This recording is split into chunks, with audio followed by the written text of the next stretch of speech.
Baik, Bapak Ibu, karena waktu sudah menunjukkan pukul 10 lebih 3 menit, izin membuka acara. Bismillahirrahmanirrahim. Assalamualaikum warahmatullahi wabarakatuh. Selamat pagi dan salam sejahtera bagi kita semua. Shalom, Om Swastiastu, Namo Buddhaya, salam kebajikan.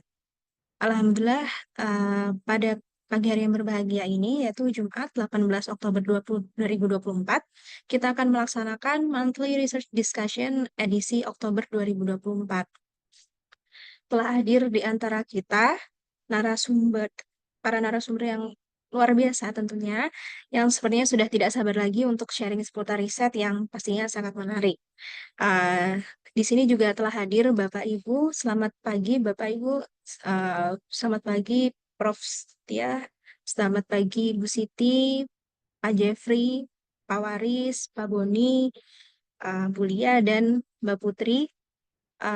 Untuk narasumber kita pada pagi hari ini, yaitu yang pertama ada Ibu Dr. Ribut Nurul Triwahyuni SST MSE yang akan membawakan topik yang sangat menarik nih dari judulnya Bapak Ibu, yaitu The Impact of Urban Sprawl on Labor Productivity in Indonesia. Mungkin sambil cek sound dulu Bu. Pagi Bu Nurul, sudah siap Bu? Ya, selamat pagi Bu Salwa. Alhamdulillah. Alhamdulillah. Sepertinya sudah tidak sabar lagi ya Bapak Ibu. Mungkin kita perkenalkan dulu untuk narasumber yang kedua, yaitu ada Ibu Atik Marati Suhartini, SEMSI, yang nanti akan membawakan paparan dengan judul PES atau Post Enumeration Census or Survey, yang mungkin Bu Atik masih belum bisa hadir di antara kita karena masih ada screening tadi. Uh, Mungkin nanti akan menyusul. Kemudian narasumber kita yang terakhir yaitu ada Ibu Retnaningsih SSI ME yang akan menyampaikan topik The Relationship Between PEP and I. Wah, judulnya nih cukup menarik dan membuat saya bertanya-tanya nih.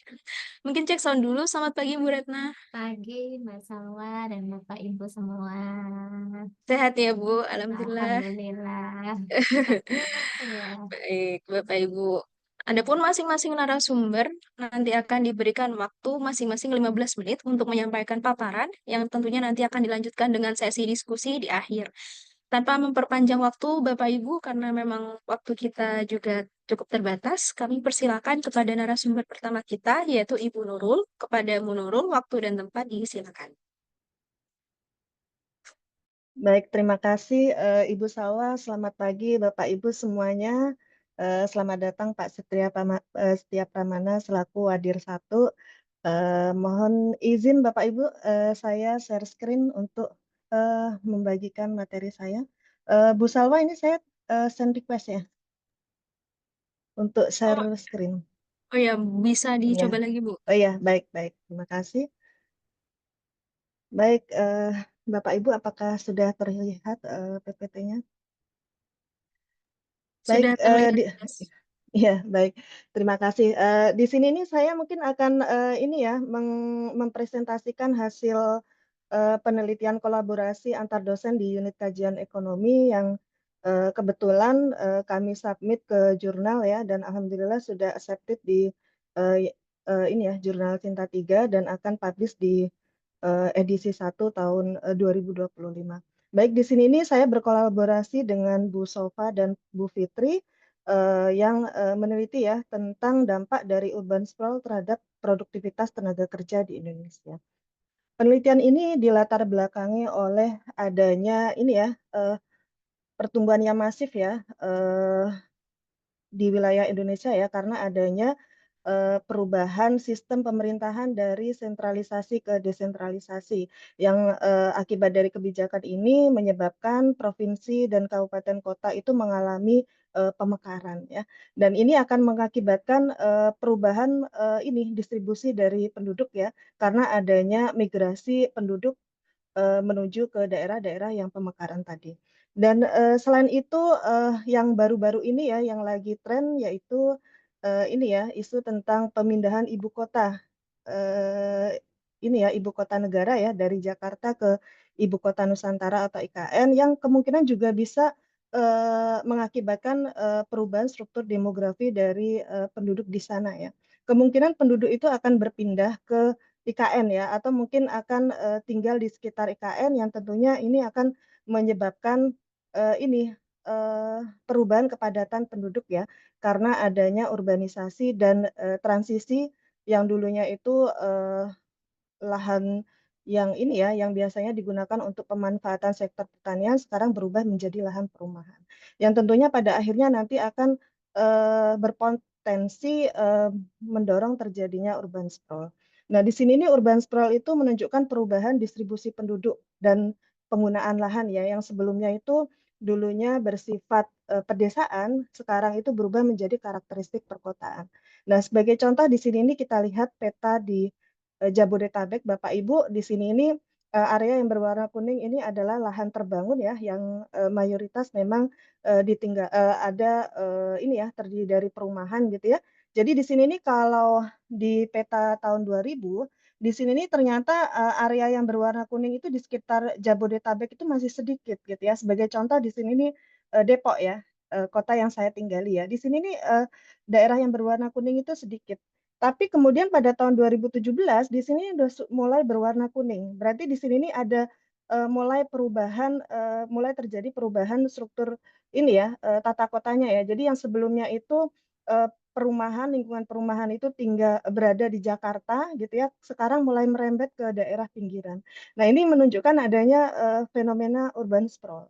Jadi persebaran dari penduduk atau bisa juga dilihat dari indikator bangunan yang ada itu mulai distribusinya itu acak gitu ya, menyebar gitu ya, tidak mengumpul di satu wilayah. Dan tentunya ini menjadi latar belakang penelitian kami kenapa tertarik untuk membahas urban sprawl.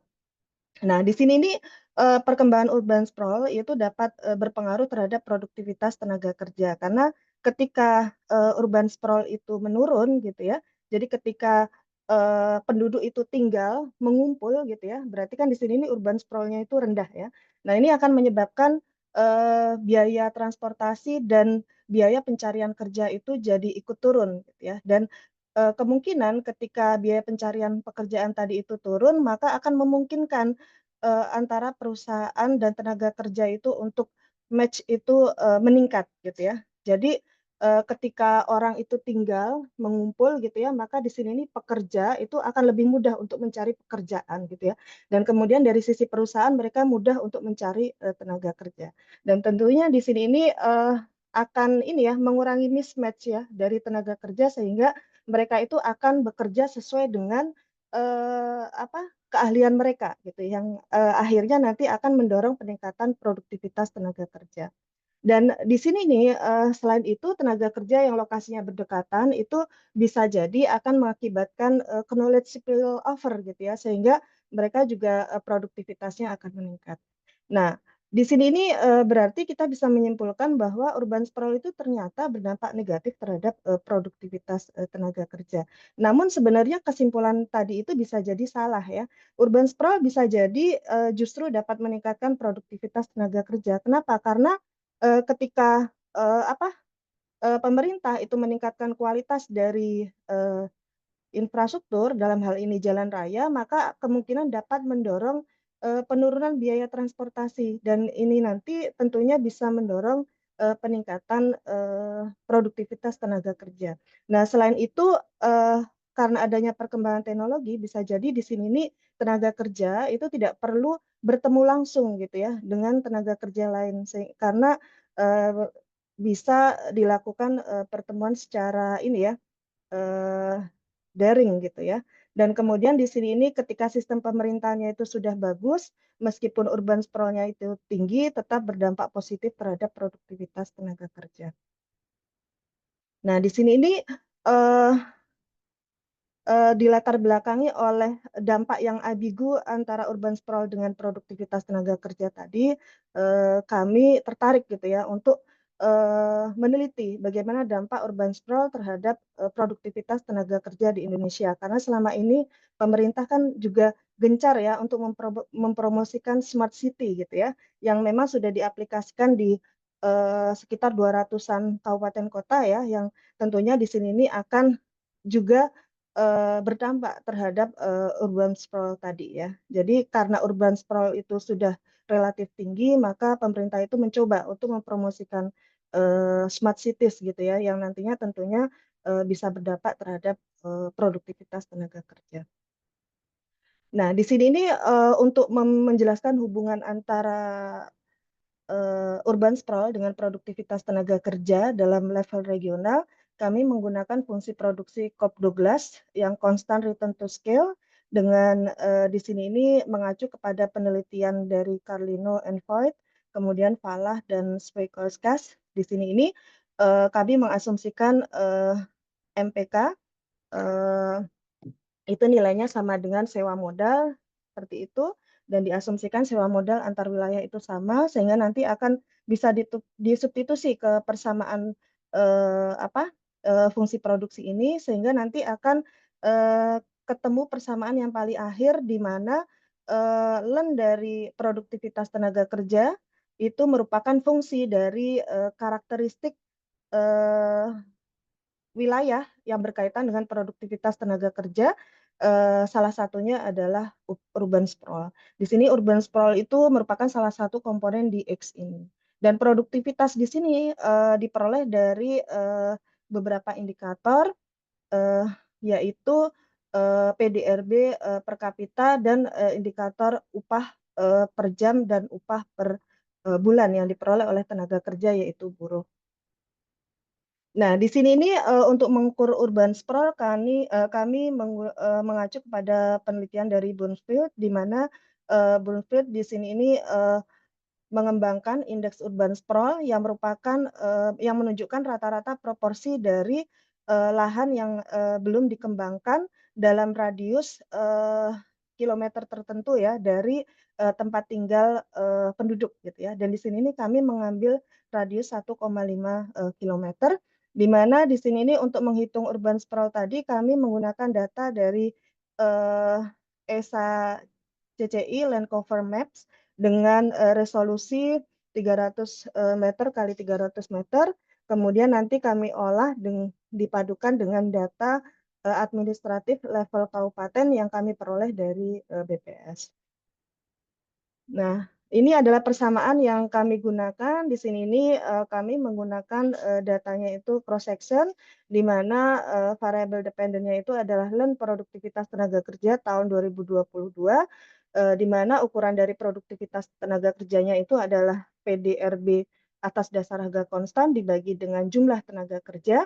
Kemudian untuk robustness check kami menggunakan rata-rata upah yang diterima oleh buruh ya, statusnya buruh di sini ini per buruh ya. Kemudian kami juga menggunakan rata-rata upah per jam yang diterima oleh buruh ya. Nah, kemudian di sini ini kami juga menggunakan beberapa variabel kontrol yaitu jumlah penduduk. Di sini ini jumlah penduduknya itu fungsinya kuadratik karena diasumsikan ketika jumlah penduduk itu tinggi gitu ya, maka akan mengakibatkan produktivitas tinggi, tetapi di sini ini peningkatannya itu akan semakin menurun seiring meningkatnya jumlah penduduk karena adanya efek kemacetan ya. Sehingga ketika jumlah penduduknya itu tinggi, kemacetannya itu semakin tinggi sehingga akan mendorong penurunan produktivitas. Kemudian variabel kontrol yang lain adalah persentase tenaga kerja yang bekerja di sektor sekunder, kemudian persentase penduduk yang high skill yang bisa diproksi dari penduduk yang pendidikan tertingginya adalah perguruan tinggi.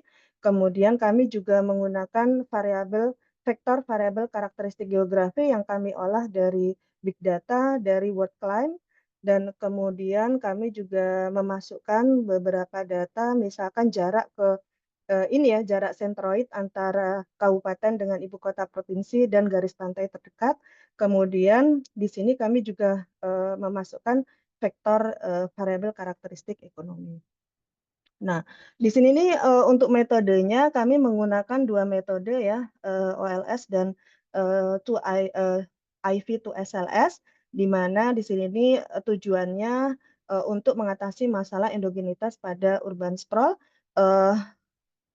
Untuk metode IV to SLS ini kami menggunakan instrumen variabel itu kepada kepadatan penduduk masa lalu, karena kepadatan penduduk masa lalu itu akan berpengaruh terhadap urban sprawl, tapi tidak berpengaruh langsung terhadap produktivitas tenaga kerja.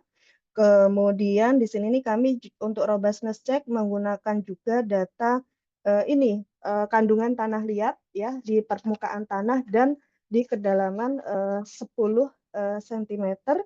Di sini kami memperoleh data kandungan tanah liat tadi diolah dari peta raster ya yang kami peroleh dari zenodo.org.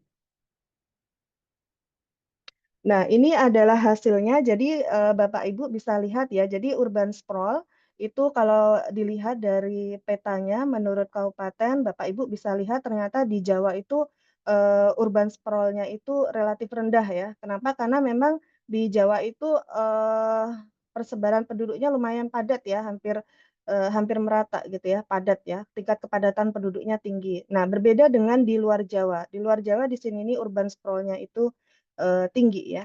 Nah, kemudian di sini nih untuk data PDRB per tenaga kerja, Bapak Ibu bisa lihat ternyata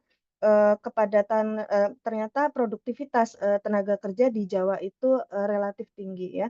Jadi dari sini bisa disimpulkan bahwa ternyata ketika urban sprawl itu rendah, PDRB per kapita itu PDRB per tenaga kerja itu tinggi. Jadi ada indikasi hubungannya negatif.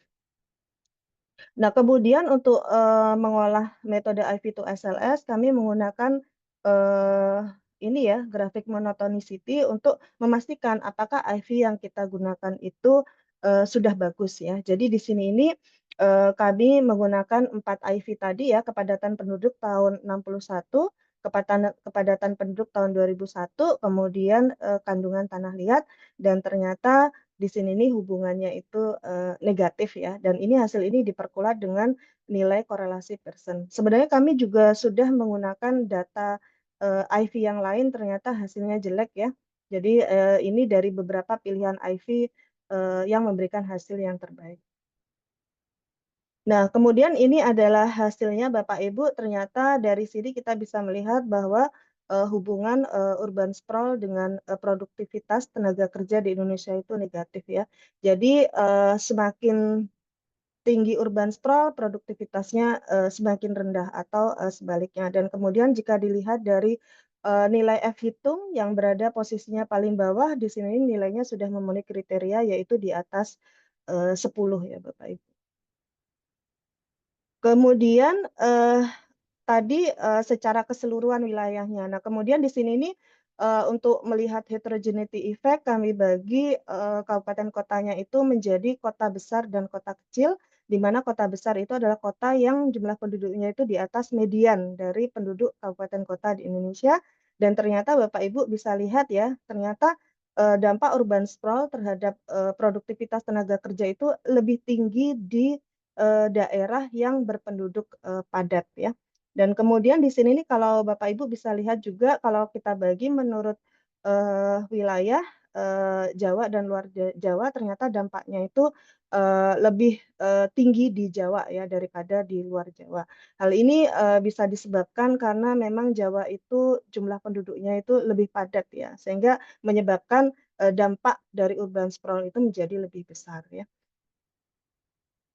Nah, kemudian untuk robustness check kami tadi ya juga menggunakan beberapa ukuran produktivitas yang lain, yaitu PDRB per jam, sama ya, hasilnya sama, negatif. Kemudian untuk upah per bulan juga negatif, dan upah per jam juga negatif ya.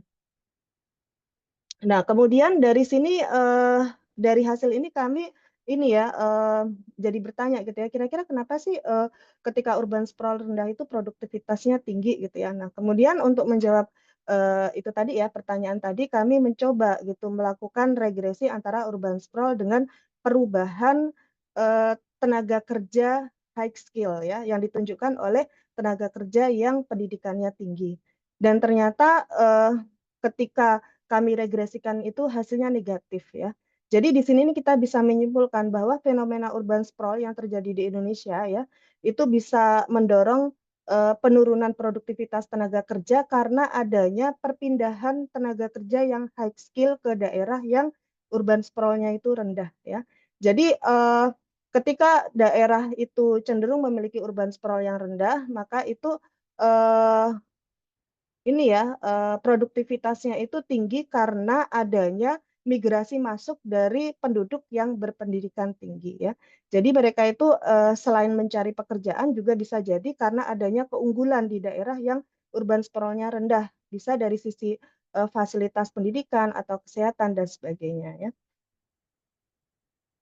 Nah, dari hasil tadi kita bisa menyimpulkan bahwa antara urban sprawl dan produktivitas itu ternyata hubungannya negatif ya, khususnya di daerah di Pulau Jawa ya. Dan ini mengindikasikan bahwa ketika pemerintah itu mengeluarkan kebijakan anti urban sprawl, maka akan kemungkinan bisa mendorong peningkatan produktivitas. Dan di sini nih kebijakan anti urban sprawl itu bisa dilakukan misalkan ya meskipun kita tidak memasukkan variabel ini ke dalam penelitian, tapi dari studi literatur itu pemerintah bisa mengurangi urban sprawl dengan itu menerbitkan regulasi ya terkait konversi lahan atau mungkin kepemilikan perumahan, lokasi perumahan atau lokasi usaha gitu ya, atau meningkatkan ini ya perencanaan spasial ya di daerah perkotaan atau mungkin mempromosikan bangunan vertikal.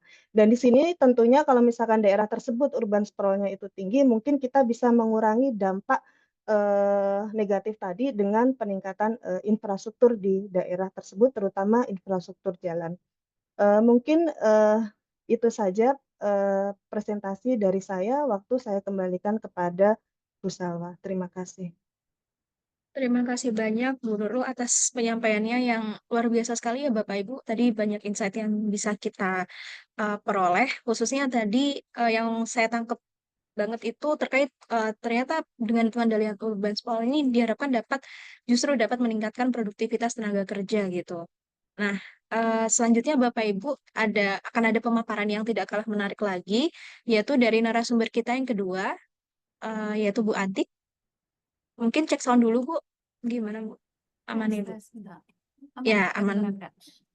Ya, aman Bu. Untuk waktu presentasinya 15 menit Bu Atik, waktu dan tempat disilakan.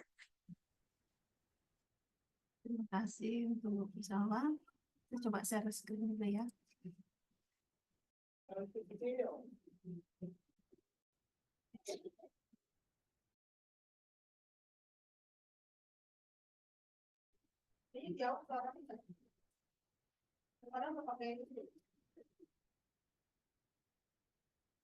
Suaranya kedengaran nggak? Oh iya, terdengar jelas Bu. Baik. Bismillahirrahmanirrahim. Assalamualaikum warahmatullahi wabarakatuh.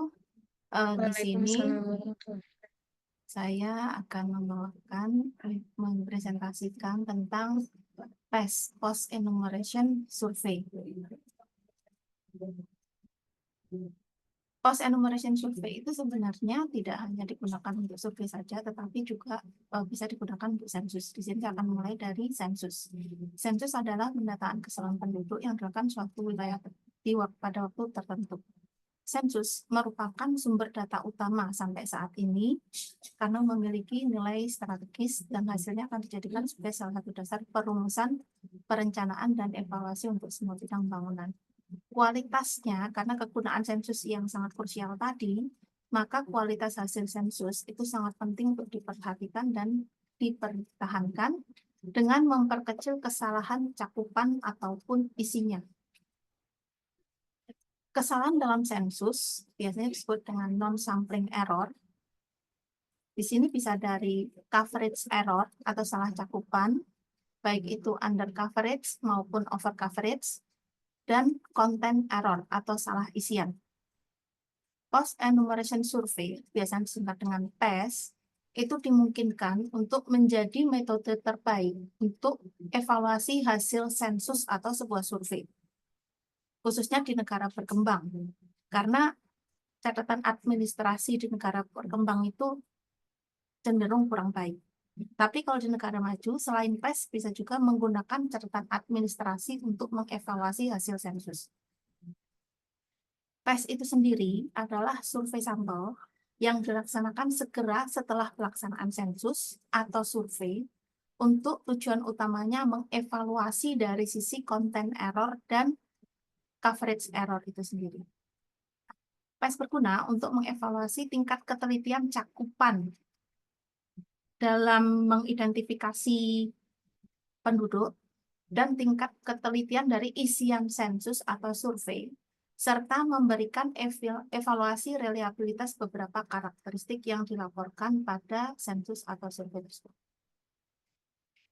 Di dalam pelaksanaannya, PES merupakan survei yang sifatnya independen dalam pelaksanaan dengan mereplikasi dari kegiatan sensus atau survei yang akan dievaluasi tadi. Hasil PES dan sensus akan dikatakan match jika terdapat kesamaan terhadap pendataan rumah tangga, individu, dan juga karakteristiknya. Hasil dari keduanya, sensus dan PES itu kemudian akan diperbandingkan untuk mengukur coverage error dari pendataan ruta dan individu tadi, dan juga konten error dari pendataan karakteristiknya. PES sendiri digunakan untuk mendukung analisis dan sebagai masukan untuk penyempurnaan metodologi sensus atau survei yang akan datang, tapi bukan untuk memperbaiki analisis, tapi hanya mendukung saja.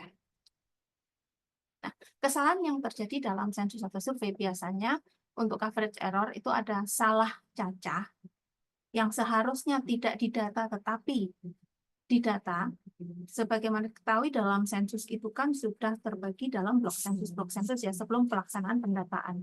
Nah, salah cacah itu contohnya yang seharusnya tidak didata di blok sensus tersebut tetapi didata. Lewat cacah itu kejadian ketika ada ruta atau individu yang masuk ke dalam sebuah blok sensus yang seharusnya didata tetapi tidak terdata. Kalau double berarti dia terdata 2 kali. Konten error itu salah isian, misalkan pendefinisian rutanya antara sensus dengan PES-nya itu berbeda. Bisa jadi juga tidak ada isian. Nah, penyebab dari terjadinya unmatch antara hasil sensus dengan atau survei dengan PES itu biasanya salah satunya seperti ini ya, di antaranya ini. Bisa saja nama panggilan berbeda dengan nama asli di KTP, sehingga yang tercatat pada saat pelaksanaan sensus atau survei dengan pelaksanaan PES itu berbeda. Dan seterusnya sampai yang berbeda. Nah, tujuan dari pelaksanaan PES secara umum ya, mengetahui tingkat ketelitian cakupan atau coverage baik rumah tangga maupun penduduk individu tadi, mengetahui tingkat ketelitian isian atau konten karakteristik penduduk, membantu pengguna data dalam menggunakan data sensus dengan memberikan pandangan atau insight lebih mendalam tentang kualitas dan keterbatasan data sensus. Dengan adanya hasil PES, itu bisa untuk memperbaiki pelaksanaan sensus atau survei berikutnya. Yang terakhir, membantu menyediakan dasar yang lebih baik untuk proyeksi penduduk. Di sini saya akan menjelaskan tentang coverage error aja. Jadi untuk konten error tidak akan saya bahas di dalam MRD kali ini, tapi hanya coverage error aja. Ada 4 metode yang bisa digunakan dalam PES untuk coverage error, untuk mengevaluasi tentang coverage-nya. Yang pertama metode Chandra-Levy. Di sini akan ada evaluasi. Kalau diperhatikan tabelnya, di sini akan tercatat match, yaitu di sini ruta atau penduduk yang terdaftar di sensus, tetapi juga ditemukan di PES. Kemudian ada U2 di sini lewat ya.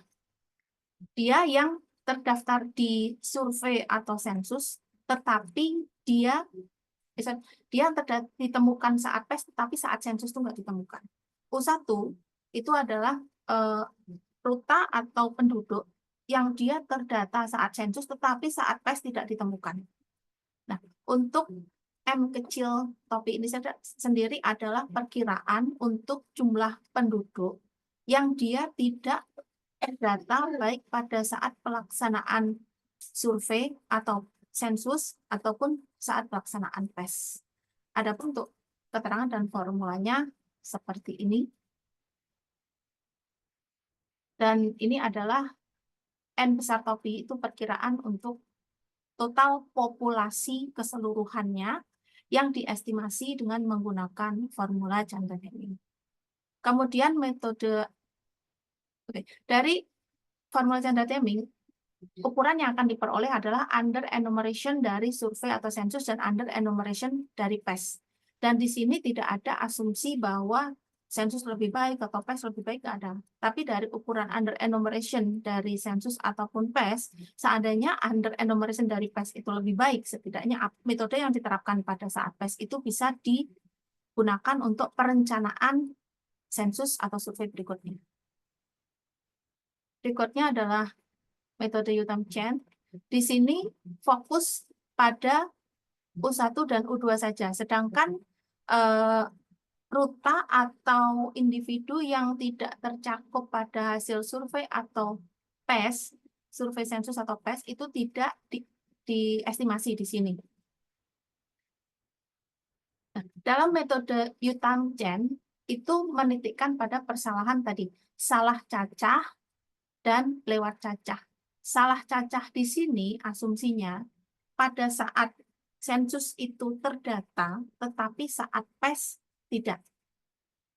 Sedangkan lewat cacah itu pada saat PES itu ditemukan, tapi saat sensus enggak. Nah, karena di sini fokusnya di salah cacah dan lewat cacah, sehingga ada asumsi bahwa pelaksanaan PES itu lebih baik metodenya dibandingkan pelaksanaan sensus atau survei.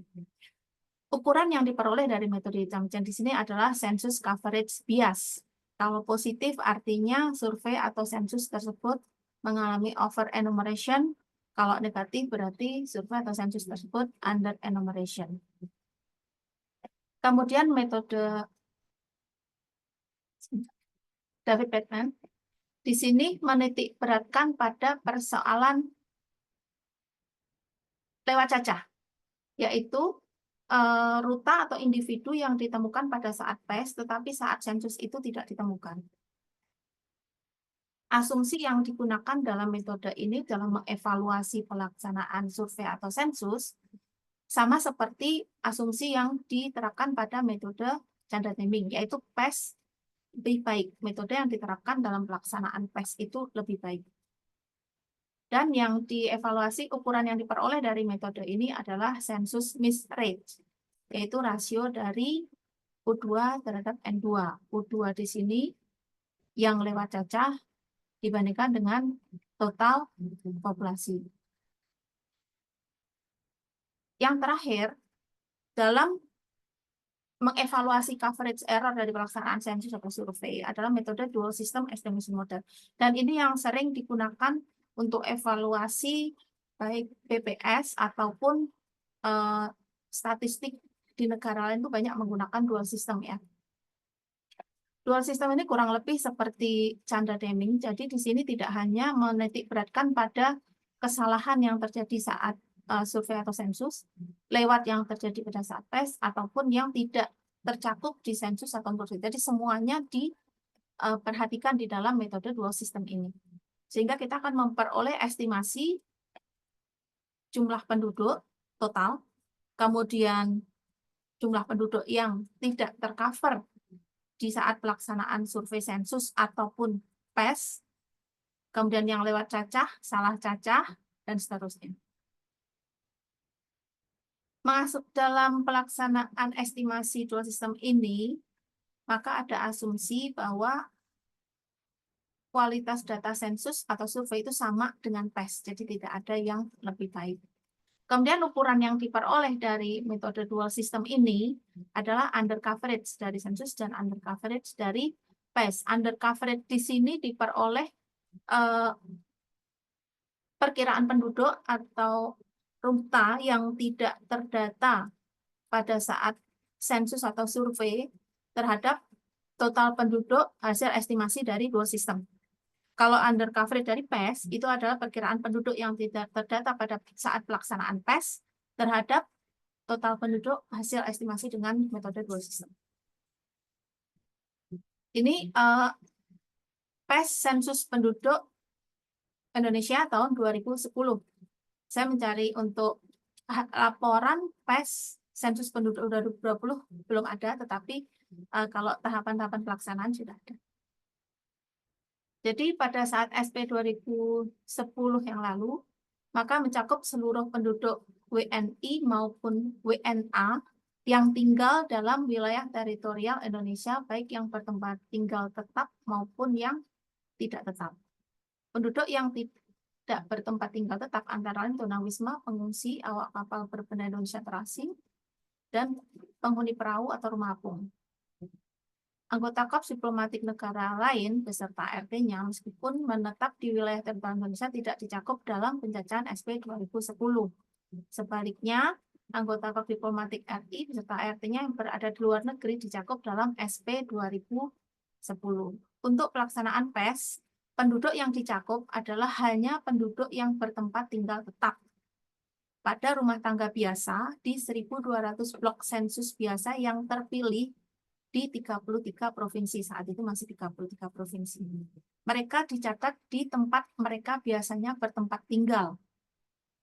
Kemudian dengan merujuk konsep tinggal pada waktu 6 bulan, sehingga yang termasuk penduduk diantaranya tamu yang menginap di suatu tempat selama 6 bulan atau lebih, dan tamu yang menginap kurang dari 6 bulan tetapi bermaksud menetap. Jadi di sini untuk pelaksanaan PES sensus penduduk itu sebanyak 1.200 blok sensus biasa. Ini sampel ya, bukan seluruh blok sensus di Indonesia.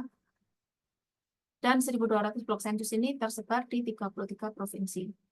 Adapun level estimasi untuk PES sensus penduduk 2010 ini di tingkat provinsi. PES metodologi untuk PES sensus penduduk 2010 didasarkan pada wilayah klaster yang disebut dengan blok sensus. Pada sampel blok sensus, PES melibatkan 2 sampel yang saling independen, yaitu P sampel dan E sampel. Adapun P sampel itu merupakan sampel penduduk yang karakteristik atau informasi yang didapatkan dari pencacahan rumah tangga atau penduduk pada saat PES.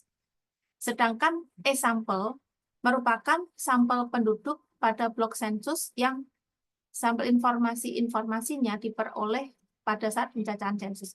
Jadi dalam pelaksanaan PES ini, pada blok sensus yang terpilih sampel, itu selain dilakukan pendataan seluruh penduduk di blok sensus tersebut, juga dilakukan pencacahan di rumah tangga terpilih untuk pendataan karakteristiknya, pencacahan karakteristik atau informasi yang diperlukan.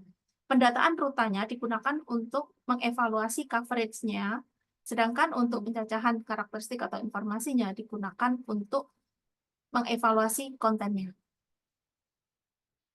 Kemudian matching 2 arah dilakukan pada kedua sampel, jadi informasi yang diperoleh dari hasil PES dan informasi yang diperoleh dari hasil sensus digunakan untuk mengidentifikasi lewat cacah dan salah cacah. Matching ini menghasilkan komponen estimasi populasi yang match yang diperlukan untuk estimasi dalam dual system. Jadi kalau diperoleh informasi yang match tadi, maka bisa dilakukan untuk estimasi total penduduknya. Jadi kalau M ini diperoleh, maka N aksen bisa dilakukan estimasinya. Kemudian metodologi PES mencakup matching 2 arah untuk ruta dan anggota ruta dengan data SP 2010 pada blok sensus yang sama, sehingga blok sensus yang bersangkutan harus mempunyai batas wilayah yang jelas. Jadi dalam PES ini, selain coverage error data ruta, itu juga coverage error untuk data individunya, selain kontennya. Metode pengumpulan data yang digunakan dalam PES adalah wawancara langsung dengan mendatangi tempat tinggal dari responden. Dan dalam pelaksanaan lapangan, petugas harus menggunakan sketsa peta blok sensus untuk mengenali batas-batas blok sensus sebagai wilayah kerjanya. Matching dalam PES dilakukan untuk memasangkan setiap anggota ruta dengan informasi yang bersesuaian dengan SP 2010 dilakukan secara manual saat itu. Matching 2 arah hanya dilakukan untuk penduduk tetap saja, sedangkan orang yang pindah atau meninggal outmovers digunakan untuk identifikasi. Selain itu untuk mengetahui lewat cacah dan kesalahan pencacahan pada saat sensus. Metode penghitungan coverage error menggunakan dual system untuk yang PES sensus penduduk 2010 ini. Estimasi dual sistem untuk populasi yang sebenarnya diperoleh perkalian dari N1 ini adalah jumlah populasi yang terdata pada saat pelaksanaan sensus dikalikan N2, total populasi yang terdata pada saat pelaksanaan PES dibagi dengan match. Yang match ditemukan saat sensus ataupun dengan saat PES.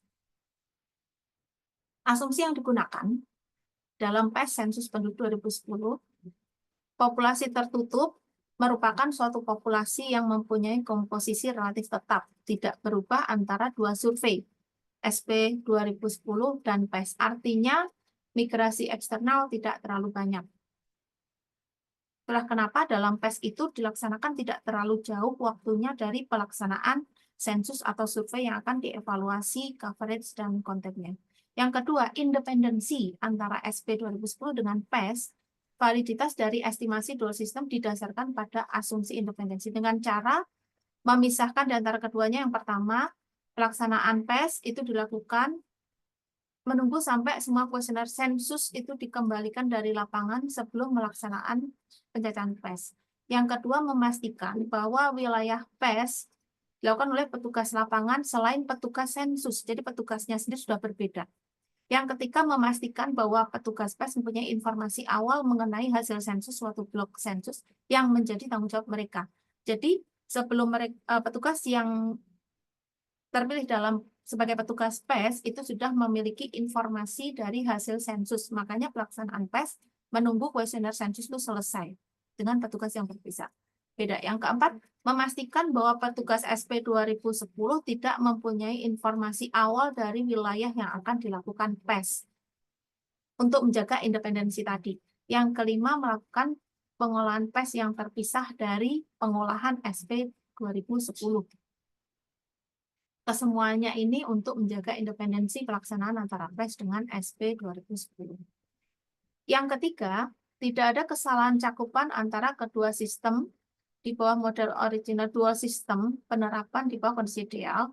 Artinya, total populasi SP 2010 dan total populasi PES itu semuanya sesuai dengan konsep yang sudah digunakan tadi. Yang keempat, tidak ada match yang lengkap, no incomplete matches pada kasus sebelum model dual system, tidak memperoleh sejumlah kasus untuk dimasukkan dalam total sensus ataupun total PES. Nah, berdasarkan hasil PES dan SP 2010 dalam metode dual system estimation, diperoleh informasi di populasi penduduk sensus, tadi kan karena disampel ya. Jadi dari hasil PES tadi, perkiraan populasi penduduk sensus sebanyak 240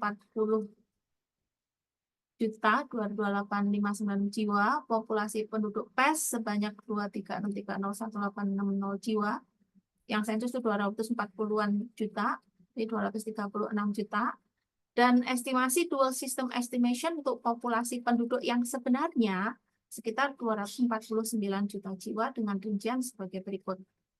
Yang match ditemukan pada saat sensus dan PES itu sebanyak 222 juta jiwa. Kemudian populasi yang tercakup dalam sensus tetapi tidak ditemukan dalam PES sebanyak sekitar 12 juta. Kemudian populasi penduduk yang tercakup dalam PES tetapi dia tidak ditemukan dalam sensus itu sebanyak sekitar 14 juta jiwa. Kemudian populasi penduduk yang tidak tercakup baik dalam sensus ataupun PES sekitar 770.000 jiwa. Nah, ini yang M kecil topik tadi ya, yang dia tidak ditemukan baik pada saat sensus ataupun saat PES, tapi sebenarnya dia ada. Nah, komponen A, B, dan C ini diperoleh dari hasil matching, jadi estimasi dari hasil matching. Sedangkan hasil D itu diperoleh dari turunan matematis, karena selisih dari hasil A, B, dan C tadi.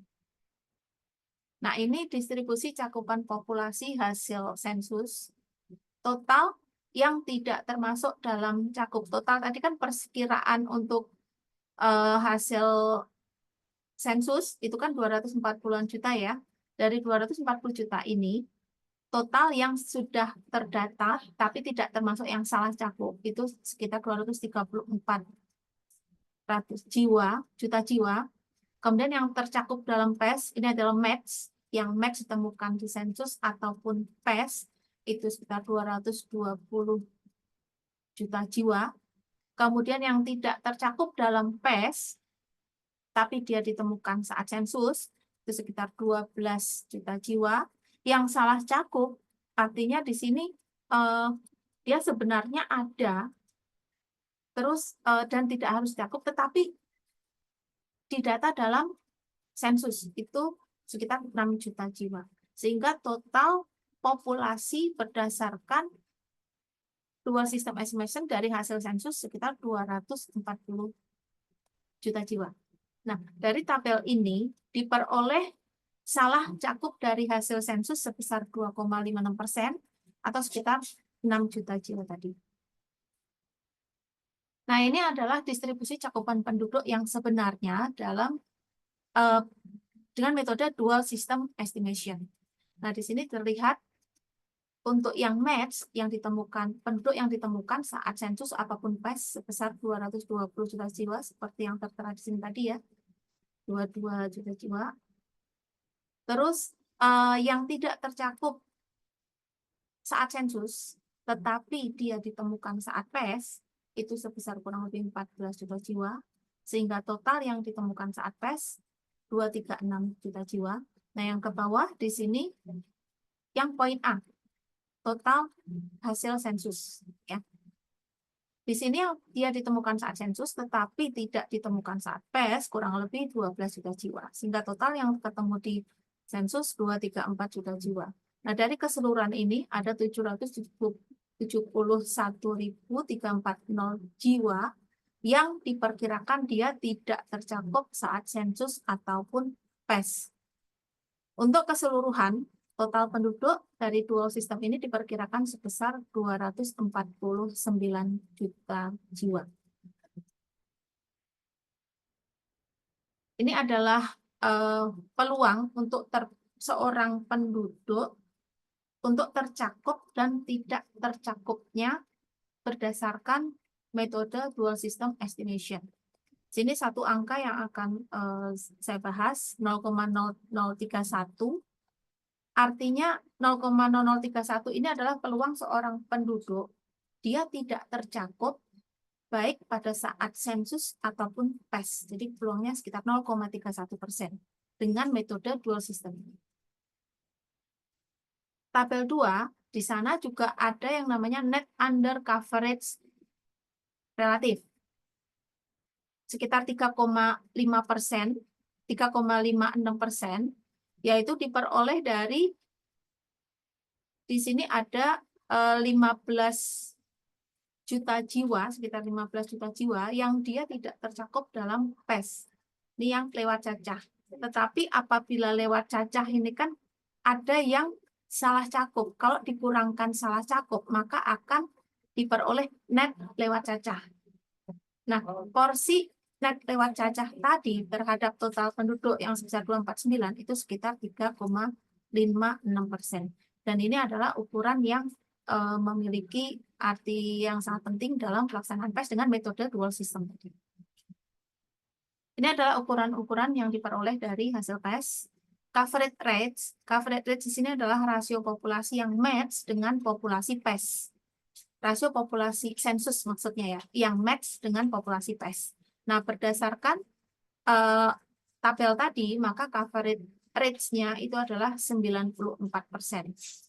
Kemudian tingkat lewat cacah sebesar 6% yang merupakan rasio perbedaan populasi PES dengan populasi sensus terhadap populasi PES. Kemudian tingkat salah cakup sebesar 6% yang dihitung dari rasio salah cakup yang di tabel pertama tadi terhadap populasi sensus. Kesalahan cakupan kotor meliputi lewat cacah dan salah cakup. Lewat cacah itu di tabel dual system yang dia itu ditemukan saat PES, tetapi tidak ditemukan saat sensus, itu lewat cacah. Dan salah cakup. Salah cakup itu yang dia seharusnya tidak didata saat sensus, tapi terdata. Nah, totalnya itu menjadi kesalahan cakupan yang masih kotor sebesar 8,5%. Nah, ukuran utama yang diperoleh dari PES dengan metode dual system itu adalah net coverage error rate 3,5%. Izin Bu Atik, waktunya tinggal 3 menit lagi. Iya, ini udah ini Oh udah mau iya, ending. iya. Nah, Terus berarti. dari net coverage error ini, kalau angkanya positif, maka dia menunjukkan undercount dari hasil sensus tersebut. Baik, sampai sini untuk presentasi tentang post enumeration survey. Tapi untuk yang PES tentang SP 2010, di sini masih ada hasil coverage error, pendataan peruta, dan konten error. Cuman saya tidak masukin, saya bahas di sini tentang coverage error dari pendataan individu hasil SP 2010 dengan metode dual system estimation. Terima kasih, sampai sini. Assalamualaikum warahmatullahi wabarakatuh. Waalaikumsalam warahmatullahi wabarakatuh. Baik, terima kasih banyak kepada Bu Ati yang telah memaparkan presentasi yang cukup komprehensif terkait post enumeration survey ini.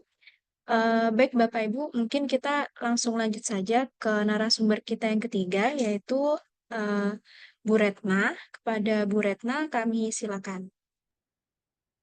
Baik, terima kasih Mbak Salwa izin share screen-nya. Ya, Bu.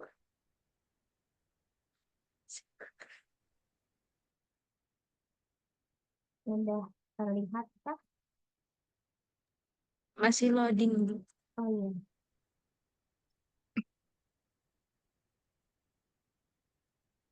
Ya, sudah, Bu.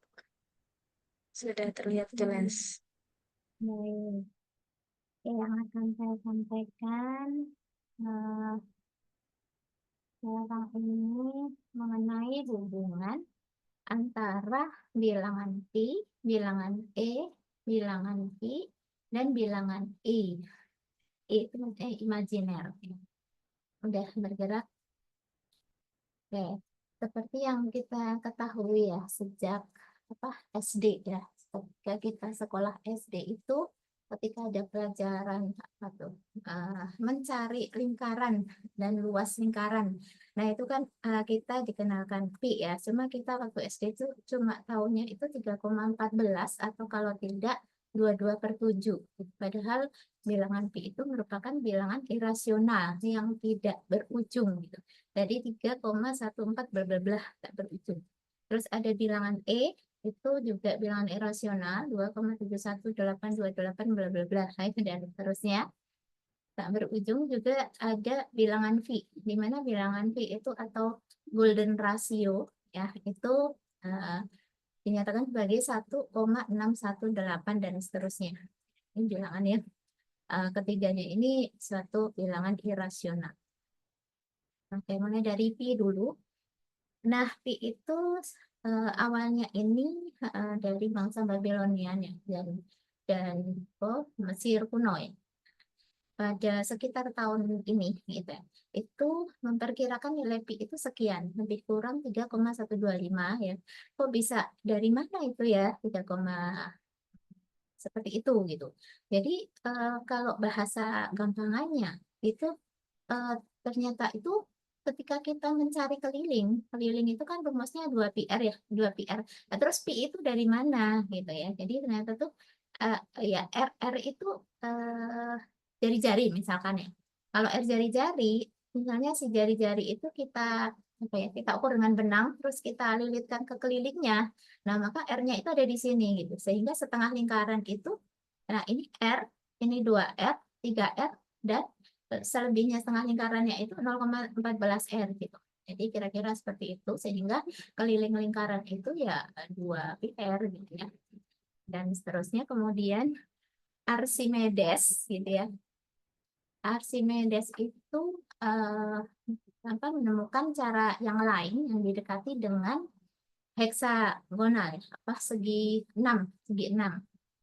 Jadi anggap misalnya di dalam lingkaran itu ada heksagonal, heksagonal ya, segi 6. Nah, terus kita kan mau mencari keliling ini, katakan kelilingnya itu P gitu, bukan keliling ya, kita carikan P-nya ya. Nah, maka dengan konsep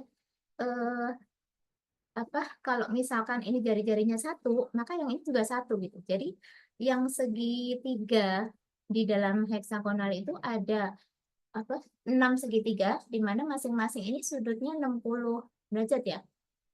60 derajat, sehingga katakan S itu dari titik ini ke sini atau titik ini ke sini, itu S gitu ya, katakan S. Kemudian kalau kita bagi dua, jadi dari sini ke sini itu kan setengah S gitu, setengah S, dan seterusnya ya setengah S.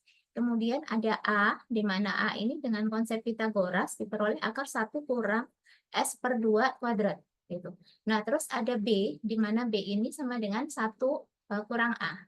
Nah, kemudian selanjutnya ada S2. S2 itu ketika si heksagonal tepinya tadi yang di sini itu kita heksagonal tadi kita bagi dua gitu sehingga menjadi segi 12 gitu ya. Kalau segi 12 berarti kan ada setelah tadi S dibagi dua jadi S setengah S, kemudian S1-nya ya, S1-nya itu di sini, di mana S1 itu kan S per 2, kemudian yang di sini itu S1 per 2 gitu, S2 dan seterusnya gitu.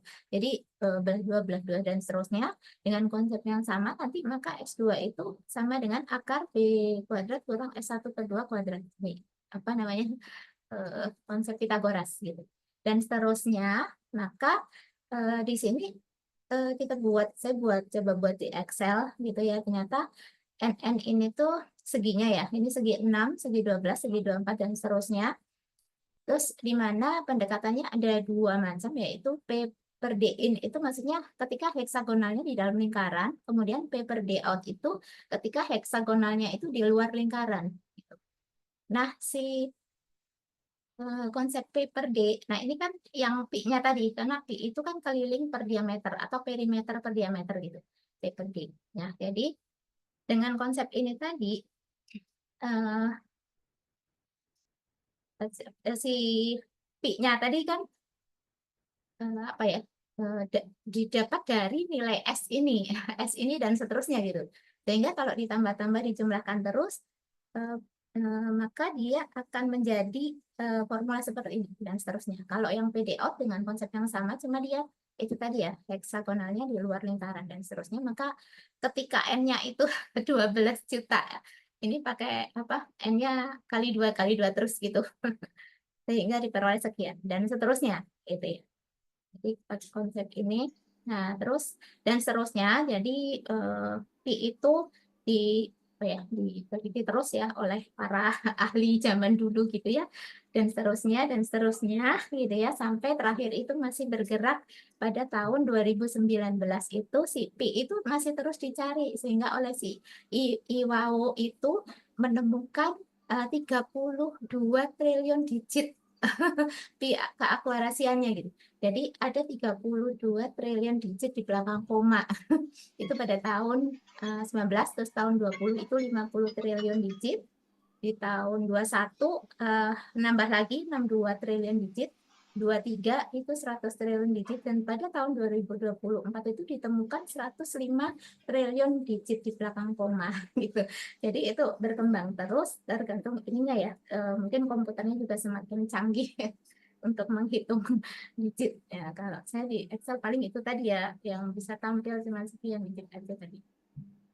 Nah, terus CP ini juga didefinisikan oleh para ahli, dinyatakan dalam bentuk-bentuk yang lain. Misalnya ini P ini kan seperti kita kalau di kalkulus ini kita pakai konsep luas lingkaran gitu ya. Terus ada lagi cara Leibniz di mana P ini dinyatakan sebagai jumlah deret. Terus ada juga series Nilakantha gitu ya, dan seterusnya, dinyatakan dalam bentuk-bentuk yang berbeda-beda gitu ya menurut para ahli. Bahkan ada yang berbentuk akar pecahan bersarang ya. Atau kalau kita gunakan pecahan biasa yang awalnya kita 22/7 gitu ya, waktu SD 22/7 itu bisa dinyatakan semakin ke kanan semakin akurat tentunya karena desimalnya semakin banyak. Terus oh ya, Pi tadi itu kan sampai diperingati sebagai hari Pi dunia itu tanggal 14 Maret. Nah, sedangkan hari pendekatan Pi itu tanggal 22 Juli karena 22/7.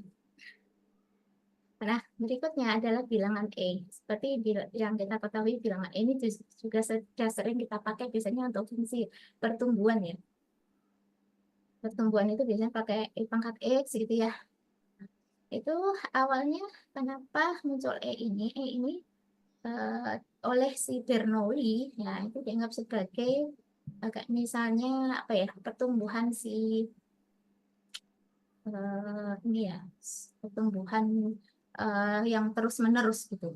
Dari hari ke hari misalnya ada suatu nilai tertentu, kemudian ada misalnya suatu nilai uang gitu, terus ada bunganya gitu dan seterusnya gitu ya. Tapi semakin apa ya, semakin penambahan bunganya itu semakin kecil gitu dan berulang-ulang.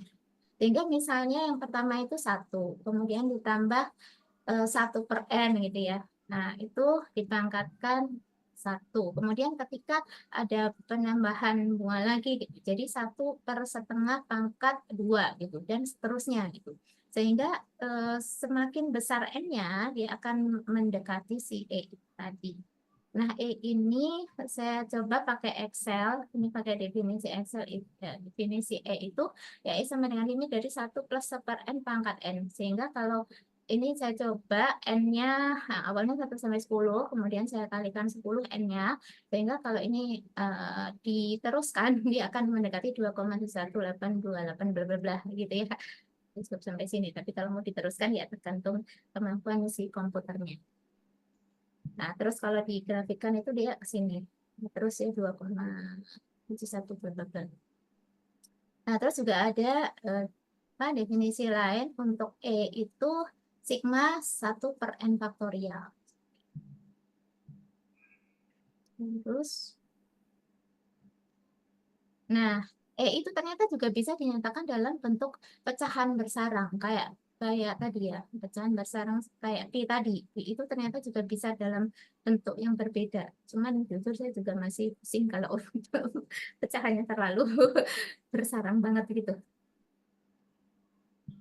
Nah, ini si E tadi juga bisa dinyatakan dalam bentuk yang lain ya, atau ini binomial, deret binomial juga bisa. Nah, sekarang berikutnya apa namanya, bilangan V. Kalau tadi itu kan Pi ya. Kalau ini V, V itu atau golden ratio itu diperoleh dari ini.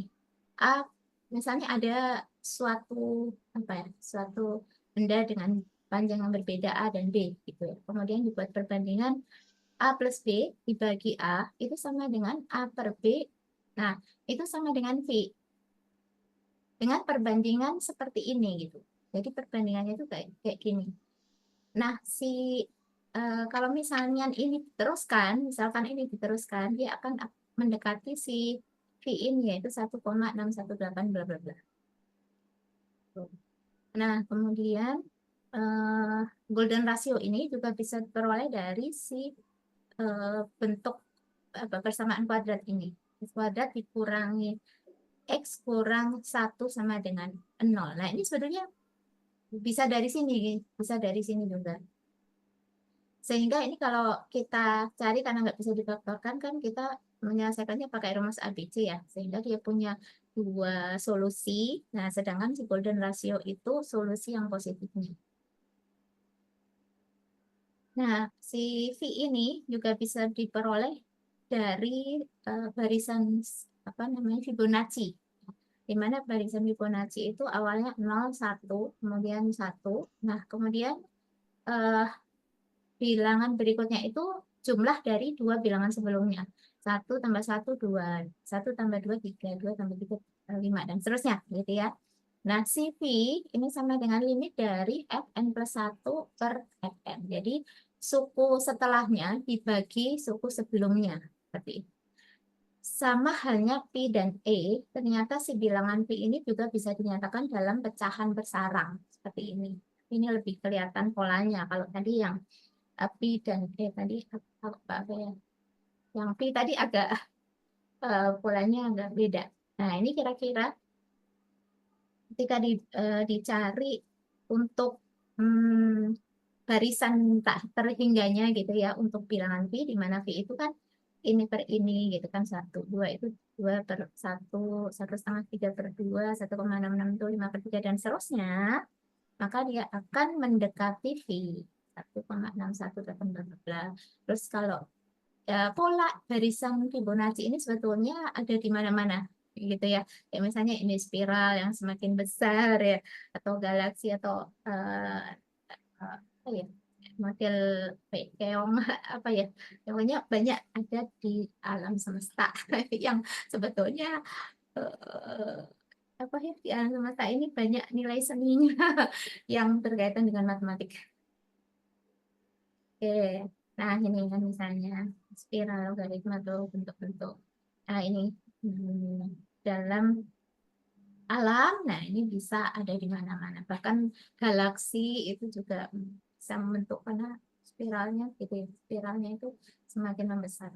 Nah, kemudian bilangan I ini imajiner ya. Seperti yang kita tahu, bilangan imajiner ini ketika ada akar dari -1. Nah, awalnya itu dari si Girolamo Cardano ini yang apa ya, untuk bentuk ini nih, X² tambah 1 itu sama dengan 0, sehingga kalau seperti ini maka X-nya sama dengan berapa gitu kan ya. Jadi kan X² itu sama dengan -1, sehingga X sama dengan akar dari -1. Akar -1 itu yang kita katakan sebagai I, atau I² sama dengan -1. Nah, kemudian ada beberapa para ahli zaman dahulu gitu ya yang mengkaitkan bilangan imajiner ini gitu ya dengan persamaan-persamaan. Oke, contohnya ini si Leonhard Euler itu menemukan ini identitas Euler, di mana E pangkat I theta itu sama dengan cos theta ditambah I sin theta. Nah, kemudian kalau bilangan imajiner itu ini bilangan imajiner itu kan memang gimana ya, gambarinnya memang susah gitu, tapi digambarkan juga bisa digambarkan dalam bentuk seperti ini. Jadi yang sumbu X itu bilangan realnya, sedangkan yang Y itu imajinernya.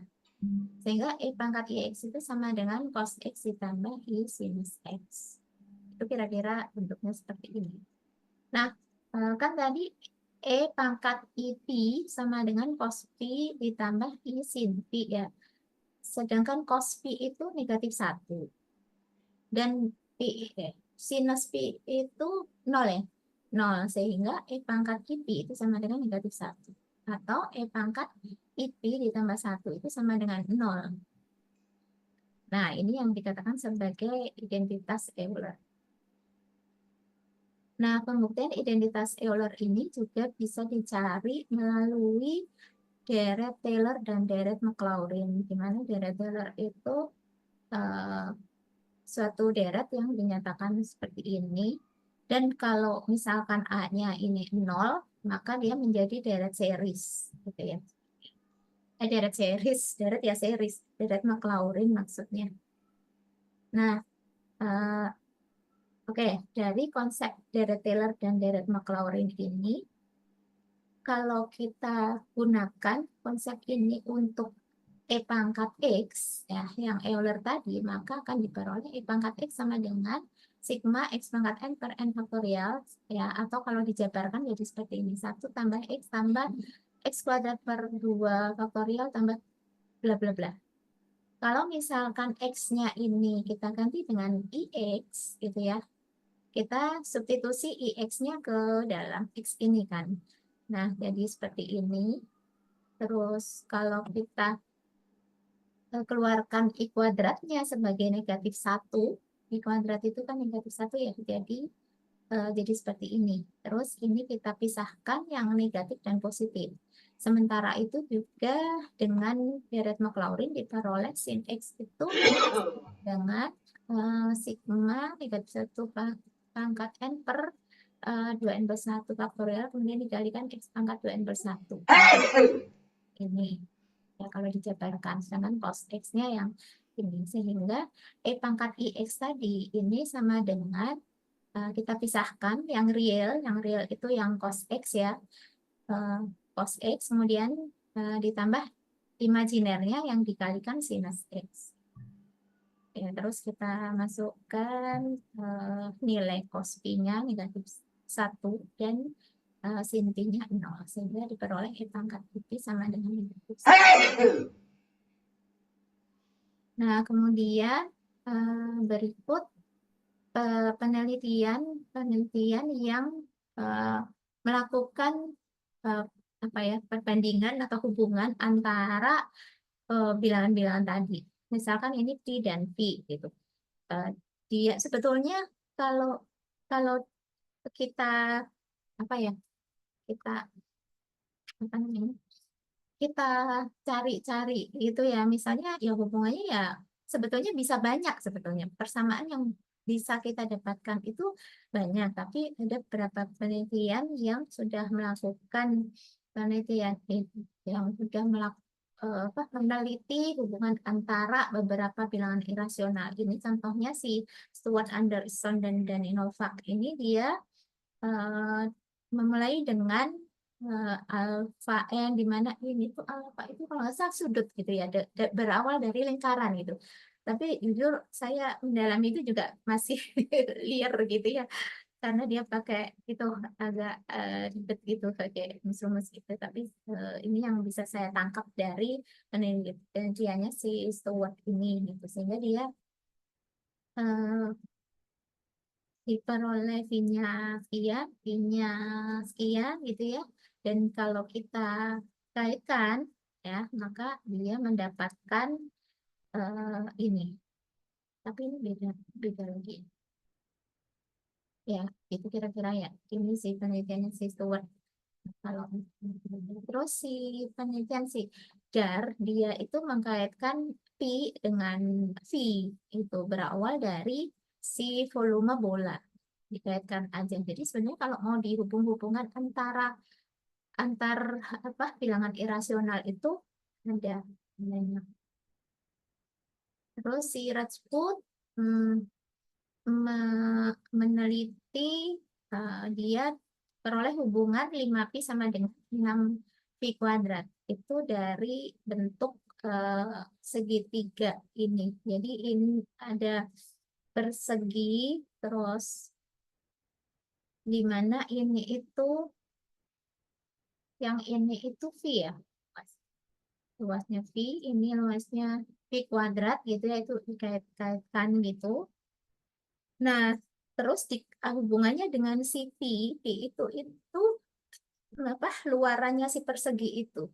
Sehingga kalau dikaitkan ya menghubungkan antara dua persamaan itu nanti diperoleh ini luas dari ya ini apa namanya, dikaitkan dari memulainya si Rajput itu dari sini, sehingga diperoleh 5Pi sama dengan 6Pi kuadrat. Nah, terus kalau si Stuart Anderson tadi dia masih meneliti lagi gitu ya, tapi dengan pendekatan yang berbeda. Ya, dia mengkaitkan juga antara di sini ada diameter dan diameter dan perimeter keliling ya. Jadi P-nya itu dia bergerak. Kayaknya sebenarnya mirip dengan Archimedes ya, tapi dia beda, diawali dengan Bn-nya itu seperti ini. Untuk N mendekati tak terhingga. Dan seterusnya, sehingga diperoleh Pn-nya yang ini itu ini. Jadi ini yang digunakan untuk menemukan si P-nya. Terus Muhammad Fajar ini sebenarnya ini 2009 ya. Nah, kalau ini sebenarnya si Fajar ini meneliti apa ya, otak-atik secara aljabar gitu antara si ini dan persamaan kedua. Sebenarnya dari ini dan ini aja, cuman di dalamnya itu ada banyak proses gitu ya, sehingga dia diperoleh. Nah, cuma si Fajar itu mendapatkan ini itu dari penelitian yang sebelumnya. Tapi ini tentunya juga masih belum akurat ya.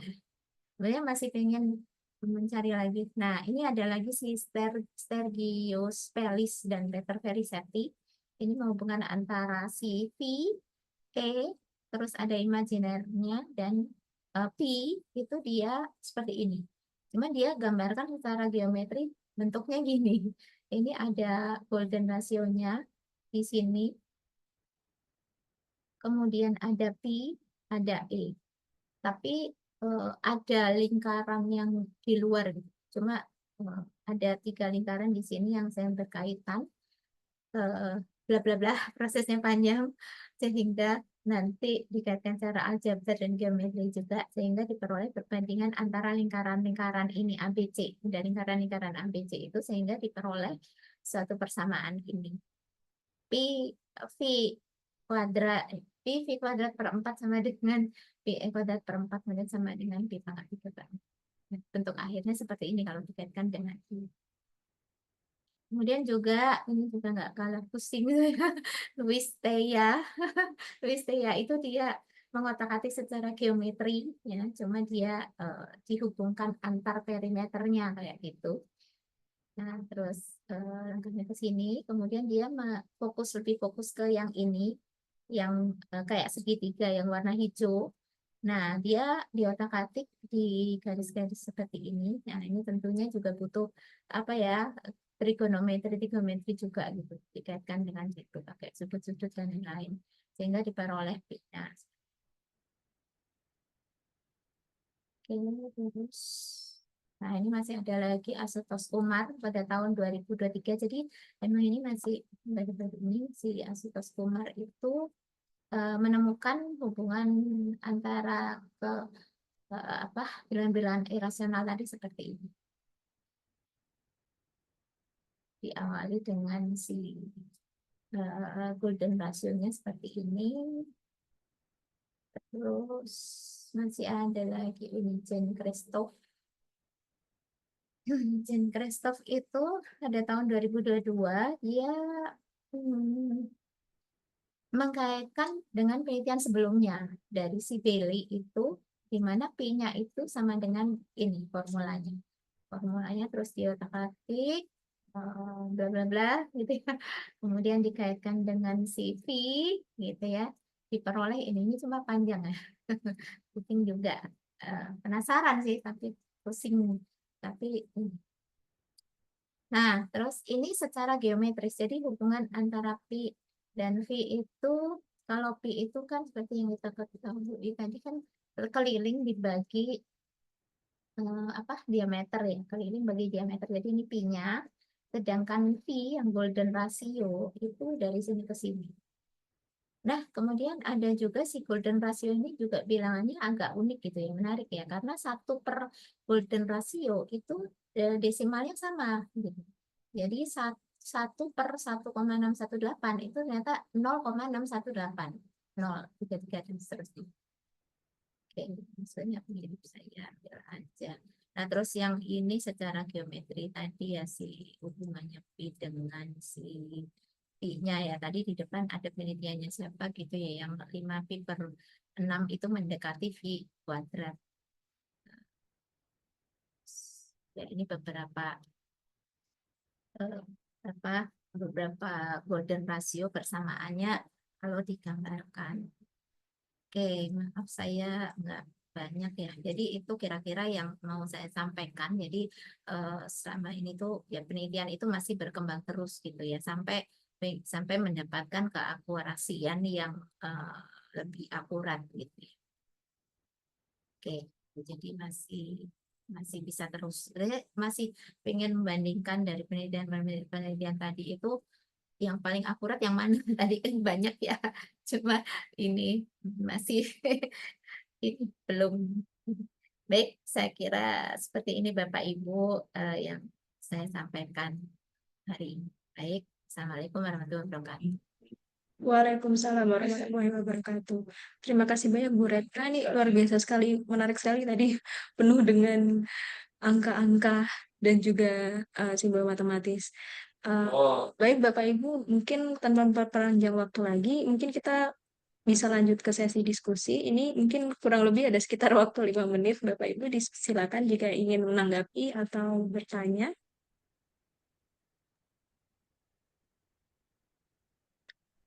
Ya, ya Ya, sedikit saja nih, silakan Ibu. Salwa. Saya tertarik, sebenarnya sih menarik ya, Bu Retna, Bu Atik gitu ya, walaupun ini ada apa namanya, eh yang pertama tentang urban sprawl ya. Saya coba karena waktunya pendek nih, urban sprawl itu kalau yang saya pandang memang sih banyak penelitian tentang urban sprawl itu, yang banyak eh, dilakukan itu kaitannya juga dengan kebijakan pemerintah tentang environmental ya, lingkungan gitu. Karena nggak lepas dari lingkungan suatu wilayah yang diberikan izin untuk pembangunan-pembangunan yang kemungkinan itu bergeser dari tata kota yang sudah diatur di awal gitu. Kalau di saya bisa sarankan juga untuk penelitian urban sprawl itu dikaitkan kepada antar wilayah gitu. Misalnya wilayah A dengan sebelahnya gitu. Apakah memang urban sprawl itu apa namanya memang betul-betul memberi manfaat gitu. Seperti yang tadi diberikan informasi dari Beribut ya, ada ininya. Tapi pada dasarnya kan urban sprawl itu sisi negatifnya banyak sekali gitu. Nah, tadi kaitan yang pertama adalah mungkin perlu dicoba di sisi lingkup apa namanya keterkaitan antar wilayahnya. Terus yang kedua, urban sprawl yang ditawarkan di sini juga, saya ingin dapat informasi ngitungnya gimana sih itu. Kalau saya tahu memang sih ada softwarenya gitu ya, yang saya memang pernah lihat gitu. Tapi yang dilakukan di sini, kalau saya lihat tuh kan tahunnya tuh jauh gitu ya, di tahun 10 sama 22. Mungkin itu aja, terima kasih. Eh, Ya, silakan langsung dijawab aja Bu Nur. Iya, baik. Terima kasih Pak Timbang. Jadi tadi sebenarnya penelitian tentang urban sprawl itu banyak ya, bisa dikaitkan dengan lingkungan, misalkan polusi dan sebagainya, gitu ya, biaya transportasi.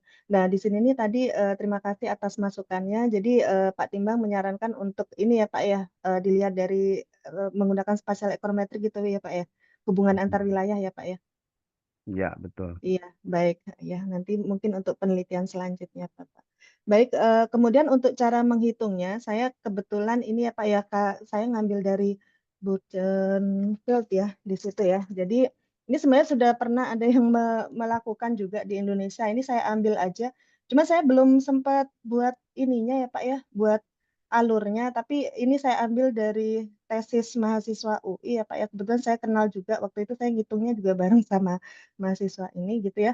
Jadi untuk cara menghitungnya, jadi saya klip ya, klip dari peta raster tutupan lahan dengan data kabupaten kota ya, kemudian dilakukan reklasifikasi data raster tadi. Jadi kalau misalkan di situ itu ada lingkungan tempat tinggal, berarti dikasih 1 ya. Kalau lingkungan perumahan, kalau tidak berarti 0. Kemudian dari data tersebut diiniin apa dilakukan vokal statistik di radius 1,5 km. Kemudian di situ nanti akan bisa terlihat kira-kira berapa total area terbangunnya. Kemudian dilakukan raster kalkulator sehingga nanti akan diperoleh persentase developed area. Dan kemudian nanti setelah itu dilakukan perhitungan juga persentase undeveloped area dan dari sini nanti akan dilakukan zonal statistik ya, karena di sini nih saya datanya kan level kabupaten, jadi saya lakukan zonal statistiknya itu di level kabupaten dan nanti akan ketemu angka urban sprawl tadi, seperti itu. Oke. Jadi ini untuk perhitungannya menggunakan software GIS, tapi memang agak lama sih kalau GIS ya. Saya sih menyarankan pakai QGIS, selain free juga lebih cepat seperti itu. Nah, kemudian sebenarnya untuk radius ini bisa beda-beda, antar penelitian beda-beda ya, Bapak Ibu. Cuma saya ini mengacu ke yang sebelumnya menggunakan 1,5 km, ada juga yang menggunakan 5 km. Nah, untuk tadi kebetulan saya kan mengadopsi penelitiannya dari penelitian sebelumnya ya, saya ambil dari sini ya, kebetulan jurnal Q1 ya, tapi memang lama ya, lama. Jadi di sini ini memang untuk saya untuk pemodelannya juga saya ambil dari sini dengan modifikasi di variabel kontrolnya menyesuaikan dengan data yang ada di Indonesia. Tapi untuk penghitungan urban sprawl-nya saya tidak pakai yang di jurnal ini, saya hanya mengambil dari teori dan ini ya Pak, persamaannya saja ya. Nah, di sini memang sama ya, dia menggunakan time lag gitu ya. Jadi variabel Y-nya itu tahun period yang tadi punya saya 2022, kalau ini 2001. Kemudian untuk variabel urban sprawl-nya itu 10 tahun sebelumnya, seperti itu Pak. Hmm. Iya, sebenarnya karena ini ya datanya cross section sebenarnya bisa juga pakai panel seperti itu. Cuman karena untuk penghitungannya kan agak lama ya karena seluruh Indonesia, jadi saya baru menghitung yang satu period saja gitu. Mungkin nanti bisa itu dibuat panel. Tapi lebih tepat sih kalau misalkan IV to SLS memang dia periodnya sama gitu ya dengan period di variabel Y. Kalau untuk variabel kontrolnya di sini ini untuk agar tidak terjadi masalah endogenitas, jadi agar variabel kontrolnya itu eksogen, jadi pakai data di periode sebelumnya. Di sini saya pakai data sensus penduduk untuk datanya yang BPS ya. Data BPS saya pakai data sensus penduduk. Seperti itu, Pak. Iya, terima kasih. Iya. Tapi sebenarnya di sini nih sepertinya beberapa mahasiswa sudah pernah menghitung urban sprawl ya, termasuk bimbingannya Pak Timbang ya, Pak ya. Mm-mm. Iya, mungkin pendekatannya berbeda ya, karena memang ada banyak cara dan belum tentu nanti kalau kita buat pemodelan itu hasilnya signifikan gitu, tergantung pendekatan yang kita pakai. Ya, kalau yang Heeh. saya bimbing itu pakai NDBI ini ya. Oh iya, Karena per wilayah susah ngitungnya, maka saya pengen tahu tadi per wilayahnya gimana iya, gitu. iya, Hmm. iya Pak, seperti itu. Ya, makasih Bu Nurul. Iya, terima kasih Pak Timbang. Saya izin stop share. Terima kasih banyak Bu Nurul dan Pak Timbang. Mungkin Bapak Ibu, jika ada yang mau bertanya lagi, sepertinya waktunya juga terbatas ya Bapak Ibu. Di sini ada pertanyaan dari kolom chat untuk Bu Retna ini ya. Apa sih Bu sebenarnya manfaat tujuan motivasi menghitung digit pi sampai ratusan triliun digit? Ini pertanyaan dari Faidno. Mungkin bisa dijelaskan Bu. Jujur saya juga eh, apa ya, nggak tahu kayak namanya pi itu kan sebenarnya bilang irasional yang tak berujung.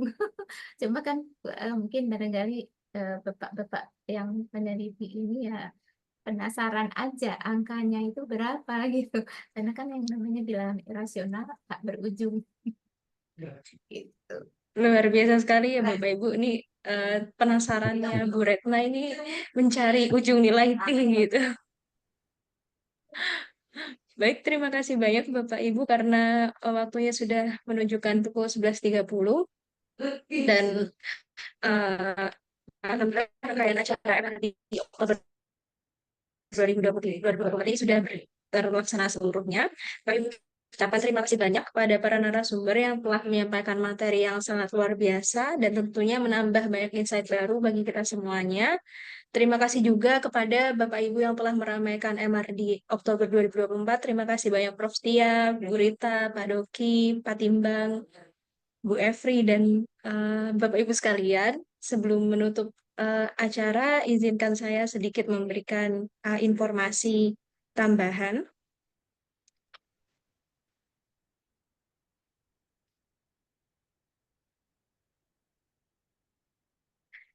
Baik Bapak Ibu, ini ada sedikit informasi tambahan dari P3M, yaitu sebagai salah satu bahan monitoring capaian kinerja institusi, Bapak Ibu dosen dihimbau untuk segera mengupdate semua kegiatan ilmiah yang pernah dilaksanakan atau diikuti selama tahun 2024 ke Sipadu dengan langkah-langkah seperti tertera pada layar. Kemudian kami juga mengajak seluruh Bapak Ibu dosen dan tentunya mahasiswa juga untuk turut serta mendukung peningkatan visibilitas jurnal ASKS dengan mensitasi artikel-artikel yang diterbitkan di jurnal ini pada setiap karya ilmiah Bapak Ibu yang relevan. Baik, akhir kata izinkan saya menutup acaranya. Wassalamualaikum warahmatullahi wabarakatuh. Terima kasih banyak Bapak Ibu. Waalaikumsalam warahmatullahi wabarakatuh. Makasih Salwa. Terima kasih Bu Terima Rita. kasih. Terima kasih Terima Prof. kasih Sia. Bapak Ibu semua. Terima kasih Terima Bu kasih Bu Nurul. Nurul, Terima kasih Bu Retna. Terima kasih Bu Bu Atik, Bu Ati. Retna, izin live.